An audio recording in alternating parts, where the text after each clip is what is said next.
मुंबई गोवा महामार्ग सवत्सडा धबधबा नजीकच्या वळणावर लोखंडी पत्रे घेऊन जाणाऱ्या कंटेनरने दिशादर्शक कमानीला धडक देत कंटेनर मोठ्या नाल्यात कोसळला.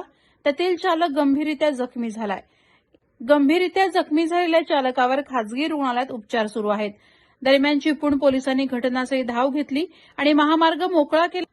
मात्र या अपघाताने काही वेळ वाहतूक ठप्प झाली होती.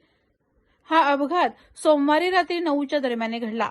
आजूबाजूच्या नागरिकांनी चालकाला मदत केली, त्यामुळे त्याचा जीव वाचला असं सांगितलं जातं. प्रहार डिजिटलसाठी राकेश कोळी, खेड.